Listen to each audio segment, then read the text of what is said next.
كنا لنهتدي لولا أن هدانا الله والصلاة والسلام على رسوله محمد وعلى آله وصحبه أجمعين ومن تبعهم بإحسان إلى يوم الدين وبعد.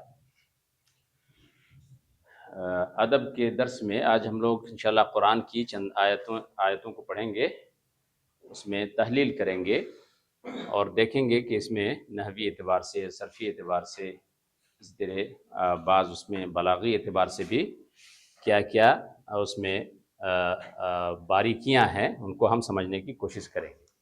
تو سب سے پہلے ہم سورہ فاتحہ کو پڑھتے ہیں. سورہ فاتحہ سب کو یاد ہے اور ہم لوگ پڑھتے رہتے ہیں نمازوں میں بکثرت، لیکن اس کے معنی کو سمجھنا چاہیے، کیونکہ یہ اس کا نام کیا ہے؟ فاتحۃ الکتاب، اور کیا کہا جاتا ہے؟ ام الکتاب، اور السبع المثانی، السبع المثانی، اور کیا کہا جاتا ہے؟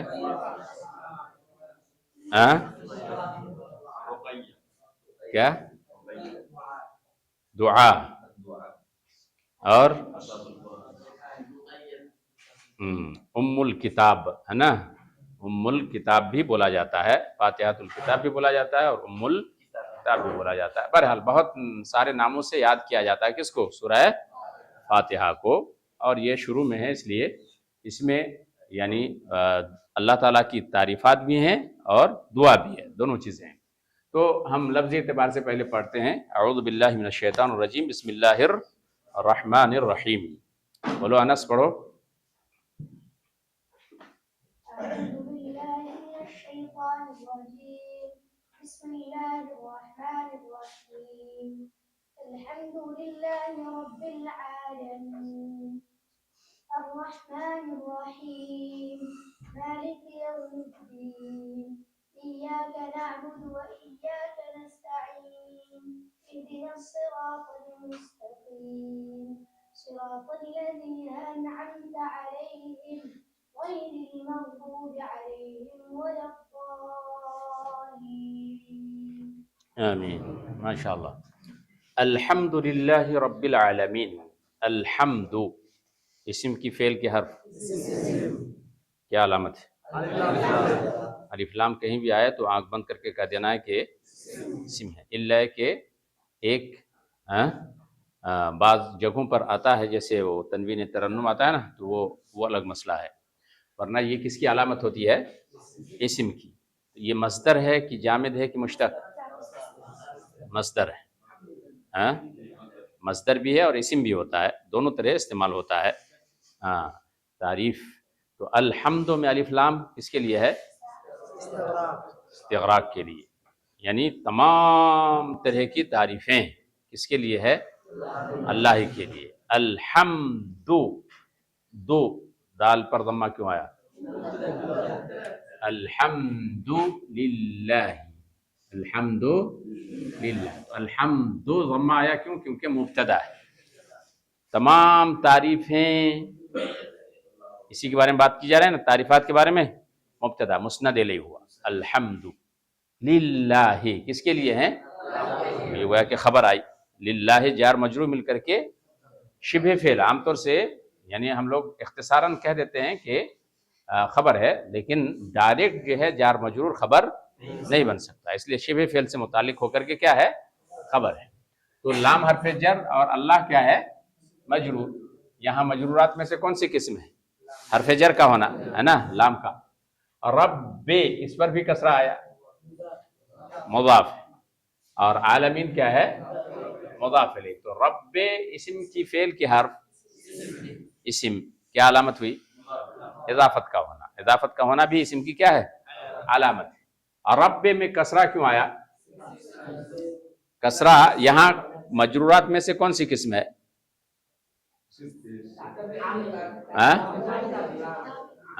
اگر تبعیت کو مانتے ہیں، تابع ہونا، تو کہیں گے تبعیت، ورنہ کیا کہیں گے؟ لام حرف جر ہے شروع میں ہے نا، تو کہیں گے لام حرف جر کی وجہ سے مجرور ہے. اور یا تابع مانتے ہیں تو کہیں گے تابع ہونے کی وجہ سے. توابع کتنے ہیں؟ 5 ہیں. آج پڑھیں گے انشاءاللہ ہم لوگ 5 ہے. تو ان میں سے ایک کیا ہے؟ صفت. صفت ہونا. مررت برجل صالح، مررت بطالب